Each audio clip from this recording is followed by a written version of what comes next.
Welcome, Laurence Shorter, and thank you for being with us today, Laurence. My pleasure. Laurence is a leadership consultant, coach, author of 3 books, one of which being The Lazy Guru's Guide to Life, which came out in 2016. And I'm really looking forward to hearing more about your work as the Lazy Guru, and in particular about the impact that it's had as a practice on your life. But before we get started on that, can you give us a bit of an intro into who you are, a lowdown on what you do for work and how you got to where you are now? Sure, yeah. I started out my career, I studied history, was a classic British education system humanities student, who had this kind of sense of everything's possible, but a very amateur mindset. Like, I can do anything, but I'm not that interested in the details. And I went straight into McKinsey & Co., which is a strategy consultancy firm. And I just felt like I'd been hit by a ton of bricks because it was so hardcore compared with my lackadaisical university days, and very, very analytical and logical. And of course, I was recruited by them because I have a very strong analytical and logical side. People talk about the left brain and the right brain. I do have a very developed left brain, and which my partner will tell you winds her up and drives her up the wall, because I will answer and think about things in a very logical way. But at the same time, I've always been also a slightly hypersensitive, creative soul. And so I think perhaps more than even some people, I experience the tension and the difference between having the left and the right brain, the 2 hemispheres of the brain, the analytical, logical, plan-making, goal-making side of the brain, and the part that really has got no idea or interest in goals at all, just got no idea how to describe things, but is intensely, richly creative and expressive. And I've got both of those things in spades, which you'd think is wonderful, but it's also, it's not. It's not wonderful unless you find a way for the 2 to relate to each other. And so I spent most of my 20s moving from one very analytical, slightly elitist business role. And I was looking for something, I was questing for something, which, although I wouldn't have been able to put it in this way at the time, was to bring together my creative side and my analytical, logical side. And so what happened when I was about 30, or a little bit after 30, 32 years old, so that period of time is known as the Saturn Return, which is a time when the chickens come home to roost and you have to, for the first time in your life, really take stock of what's going on. It can be accompanied by big personal crisis or change or death. And for me, it was the time when my mother got very ill, terminally ill with cancer. I'd been living in France, doing this internet startup, being a real kind of, just a classic MBA alpha type of persona on the outside. But on the inside, I knew that I had been living in a kind of straitjacket for the last 10 years, and I was desperate to start being a creative. And so I had to come. I came home because my mum was unwell, and from that point on, everything changed. I flipped really. It's probably quite dramatically from being an entrepreneurial ex-consultant MBA type to being a fully committed creative seeker, and I became a stand-up comedian, and I started trying to write my first books. I wrote a novel that I never even sent to a publisher, and I embarked on a completely different life, which was the life of the wannabe artist. Of course, I was still very driven by material ambition, because I had a lot of that in my system. So I wanted to make it big and be successful and famous. And although I threw myself into this life of being a creative, I brought with me a lot of the habits of that business world. So I wrote business plans and sent them to publishers. In fact, I convinced for my first book that got published, The Optimist, in 2009, I sold this project to the publishers really like a business plan, and they really went for it, and invested in me quite heavily. And I flew around the world meeting people like Desmond Tutu and Richard Branson and other people optimistic people. The book was about optimism. And at the same time, what was really going on was a kind of a very slow, gradual inner transformation or an inner quest to really get in touch with who I really am, because I could feel, in my 20s, I could feel that I wasn't who I really was. You're in a job or in a life that doesn't feel like the right life. I mean, it's a classic kind of syndrome. My friends didn't feel like the right friends. It was very weird. I liked them, and I loved them, but everything was wrong. I was just like, this is not the right job. All this is not who I really am. And so it was like shedding the skin when I left that world. And yet, what needed to happen was a much deeper coming into contact with who I really was. Because just changing the externals and becoming a writer or a stand-up comedian doesn't change much about who you really are unless you come in contact with what's deeper. And that transformation, that journey happened, or started to happen, really seriously around the time I wrote the first book. Because I was going around meeting these optimistic people. I let go of my apartment in London where I was renting, and I became a gypsy and really I had nothing and didn't live anywhere, and all my stuff was in storage. The motivation I'd had for years, which was to make a lot of money or to be very successful, started to become less convincing to the inner me, or to the real me. When I published the book, and it came out in a whole bunch of countries, and I got swept up in a sort of publicity circuit. I was on telly and on the radio in different countries. That was great fun. But once that all ended, I found myself a hiatus, a gap, where I didn't know what to do next. And I didn't have any will to push myself to the next phase. It was a sort of burnout, really. I was living in South London. Life was very inexpensive. I had no family commitments. I didn't have a mortgage, and the rent was very little. And as I had said, I didn't feel any motivation to do anything. It wasn't a breakdown so much. I mean, it probably was a breakdown of some kind. But when I tried to do something, when I tried to G myself up, like, you should go and go meet people, go network, or a much stronger part of me just didn't have any energy for that at all. Just sort of collapsed, really, and said, no, I can't do that. I can't be bothered. And it was as if my true self, what I'm referring to as my true self, just saying, time out. I've had enough of the goals for now. I've had enough of this. This isn't who you are. There's something else here that's much more powerful, that wants to come into being. By the way, I should say that the full power of that thing that wants to come into being, it hasn't yet come into being. So there's no way in which I'm saying I've arrived, or I had some magical transformation and I woke up. I've experienced my life as a series of like small wake-ups or miniature transformations that have taken me to where I am, which is very wonderful and rich and beautiful. But it feels, I can see the road continuing ahead of me. But at this time, which was about 10 years ago, I found myself without energy to do anything. I wondered if there was something wrong with me, as you do, of course, when you're exhausted and you've got no motivation. And I sought someone's advice, who I didn't know very well, but who was very intuitive. And she said, look, what you need to do right now is nothing. You need to stop doing things, and you need to take seriously doing nothing. I was like, wow, I'd never even had that idea before. What an amazing idea. So I would go to the park every day, and I would sit, in this park, in a walled garden, a beautiful walled garden in Streatham Common, which I don't think many people know about. It's kind of hidden away.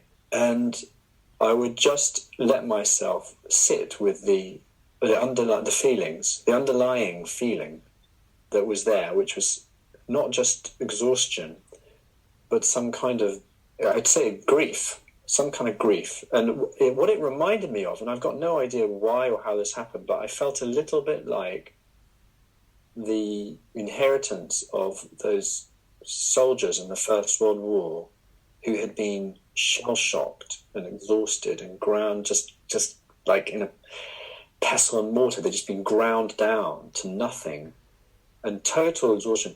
It was as if I had a sort of post-traumatic stress. I don't know why, because I've never been in a war situation. I've only been in London, on the tube, doing my thing. And my family background, I didn't suffer any abuse as a kid. But I felt that I was tapping into something that was both inside me, but also bigger than me, which was a kind of global systemic exhaustion. That's it, that's it. We cannot keep pushing and pushing against our natures. That's it. We're gonna stop. And I can't say it more than that. It's a very deep, subjective thing. But for for once, instead of pushing myself to get out of this mode, I let it happen. And of course, you know very well, because everyone has this, that you have these voices in your head, right? So there'll be a voice might saying, this is a bit worrying. You're just depressed. You're depressed, and it's a bit worrying. You shouldn't let yourself get depressed. You should go for a run. You should get yourself out. You should do something and get yourself going. But the other voice in my head said, no, look, I've never given myself full permission to go into this, and I'm going to do it now. I'm really hearing and understanding where the lazy guru came from in this time. Can you just give us a little bit of a summary of what the lazy guru actually stands for? The lazy guru is about a kind of magic that happens when you stop pushing. Yeah. And so when I did that, as well as feeling the layers of feeling, the sort of onion layers of feeling that a human being holds inside them, something else started to happen, which was really wonderful, which is I started to experience a really genuine creativity. I started drawing pictures and doodling and doing cartoons and writing poems. And I didn't make a business plan for any of this stuff. It just happened. It was like I'd built a bridge from my mid-30s to my 10-year-old self or my 8-year-old self. The one that I had been before I got into the school system and got really driven and ambitious, right? And just started to play. And it was amazing. So there was this wonderful, magical stuff going on. And so what I learned from that, and this is cutting a long story short, is that whenever I have made space since then, and I have allowed myself not to get freaked out by the voices in the head that say you should be getting on with stuff, pull yourself together. I learned the basic discipline of an artist, of any artist, which is you've got to create space for the magic to happen. And that space is a fundamentally non-commercial space, right? Because the transactional commercial mode is I'm going to do something in exchange for X, Y, Z, and I have to plan it and come up with it. It's a totally different mode. And you can have both modes in your life, and I do, right? Because I'm a leadership consultant. I work with businesses and CEOs, and I help them to think about and structure their thinking and think about their businesses. And I sell them my own consulting practice, and I'm commercial about it. But if I don't also create the space for the magic to happen, the lazy guru space, then there's no nourishment for it all. There's no wellspring for the creativity. So that's lazy guru. Lazy guru is the discipline, or not even the discipline, it's the habit of creating space from being in a doing mode. And it's as simple as that. How do you apply that to your life, and what has it brought to your life? The part of you that thinks you need to solve the problem is not of any use at all. The lazy guru approach to problem solving is to remove yourself completely from the problem solving and just to be there. You don't need to do anything else. And I found that to be very, very powerful, because the idea or the answer or the solution will come.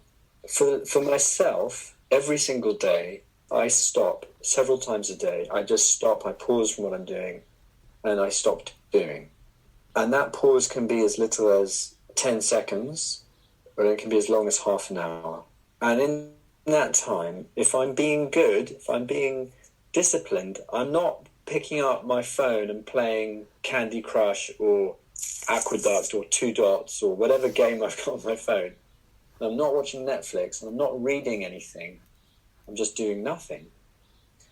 And doing nothing every day as a discipline has led to all of the good work I've ever done. And all of the ideas for any article I've written have come from being in a space of doing nothing. And that's how I wrote the Lazy Guru book itself, just by regularly having spaces where I'm not doing anything. And I'm not meditating. I'm definitely not meditating. This is non-meditation. It's not doing anything, because meditation is another task. Like, it's another sort of thing I have to achieve. And that's fine, but this is about not achieving anything.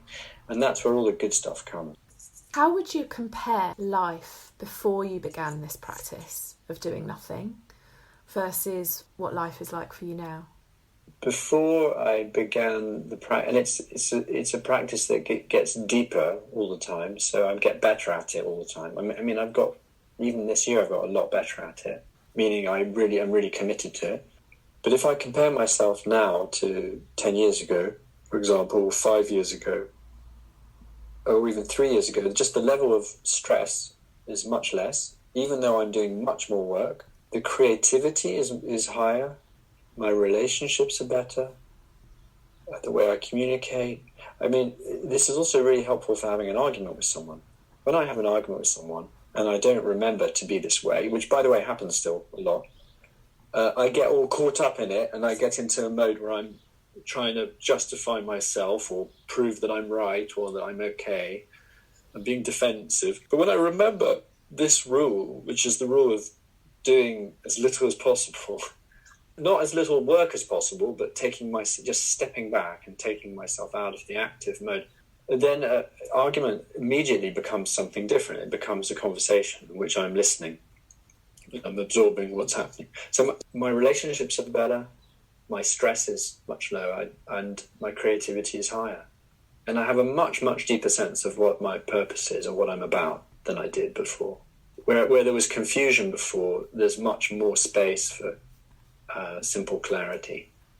So, what challenges have you faced through the process of learning this discipline of stopping and doing nothing, like you said, not even meditating? What difficulties have you come up against? The main difficulty is the self-judgment, is the little voice that freaks out when you don't know what you're doing. Very frequently there's a voice that says, you're not doing this well, you're not making enough money, you're not doing enough, you need to get yourself going, or you're a hopeless failure, or this isn't, so we all have just a myriad of voices inside us that have something to say about, and I think this comes back to being a kid, because we've got a 2-year-old now. We're constantly talking about him in front of him. His mother and I are constantly having conversations about how is he today? What should we do about him? He looks hungry. My theory is that when we're kids, we just hear our parents talking about us, and those voices go straight into our brain, and we just carry on replaying them for the rest of our lives. So there's these little parents in my head. That's, well, how's Laurence doing today? Laurence needs a bit of, I think Laurence needs to work a bit harder today, or Laurence needs to go for a run, or I'm a bit worried about, there's a lot of worry as well. So those are the main obstacles that I faced. So that self-judgment, which I can relate to enormously and has come up, I'm sure you won't be surprised, has come up time and time again in the previous interviews that I've done so far. You're not doing enough, you're not making enough money, stop being so lazy, who do you think you are? All of that kind of stuff. If that's what you have faced in this practice, how have you overcome that? The way I deal with it is by seeing them and hearing them. I think what happens to the majority of the voices we have in our head is that we don't actually consciously notice them. For the most part, we do not even hear what we're saying to ourselves. The way I've overcome those voices is just to catch them in the act of doing what they're doing. It's almost as if our life is powered on these subconscious sentences. And if you just go a little bit beneath the water level, on the iceberg of your consciousness, if you dip a little bit below and you spot what you're telling yourself, then you're already at power over it. You're already, you're not in control of it because it's going to keep happening, but you're no longer its victim. And they're not necessarily saying bad things. They might be saying sensible things. Your inner parent can be saying very sensible things. I've been planning to do another one-man show for years, but I haven't yet got it onto a proper stage. And I want to do comedy again. And there's a part of me that just says, hey man, listen, you're too old to do comedy. Just forget it. And I'm like, okay, that's on the face of it, might be quite sensible and practical advice. But unless I see that consciously, unless I see that voice consciously, I'm just going to let it knock me around and just make me give up, which it has done many times.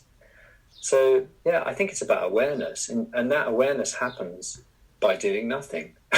Because if you're constantly doing, you're at the beck and call of your voices, and there's no space to hear what they're saying. You're just doing stuff all the time. Given all of the experiences that you've had throughout your life and the lessons that you've learned along the way, what would you say to your younger self now? I think I would say to my 23-year-old self, do some traveling and go to art school before you get caught up in the world of business. The world of business is a wonderful, exciting, and can be very creative place, but do some deepening before you go there. And creative practice and travel, of course, which is everyone knows, but creative practice and creative training and being around creative works and creative people is very deepening. And relax, just relax. You've got loads of time. Take your time. It'll all sort itself out. And the more you give yourself time and space, I'd say to my 23-year-old self, and the more time you take out now, the dividends will be massive. Because all the good stuff comes out, all the juice comes out of that, just messing around and that relaxing and that play. Is life now how your younger self would have designed it? Kind of, but in many ways, I'm kind of like the person who I would aspire to be, but there's still a long way to go. I still want to be richer and more creative, and unashamed to say that who I would have wanted to be would be someone who's able to be even more relaxed, play tennis every week, go climbing, climb trees, do more outdoor stuff. And in order to be able to live that way, to be really, to be even more relaxed than I am now, so that life can be really rich in the best of ways, not all about money, a life fully lived. And I'm almost there, but not 100%. What do you think your younger self would say to you now? Dude, I love what you look like. It's cool. I mean, it's a shame that you're slightly bald, but I love the crazy hair. You should be a professor. You look like a professor, like a kind of teacher I'd like to have had. Maybe, like, I'm quite shocked that your beard is like partly white. That's a bit shocking. And did you really have to wait that long before you had a kid? I don't know. What else would I say? I'm impressed that you have a girlfriend. Has this practice of the lazy guru helped you connect with your true self? It is my true self. My true self is not concerned about things. My true self is not worried or bothered, and does not get stressed. Really is very, very happy, content, amused by everything. I mean, that's my true self. It's like when you're in a good mood, you're like, oh, that's who I really am. You get flashes of it, who you really are when you're in a good mood. And you think that's about being with certain people or climbing a mountain or swimming or whatever it is that puts you in that really good mood. But that's who you really are. And actually, this is how I get to be that self. And it's really nice. And it doesn't always feel amazing when I'm doing nothing, but it's how I connect with it, because it's the closest I can get to being like him.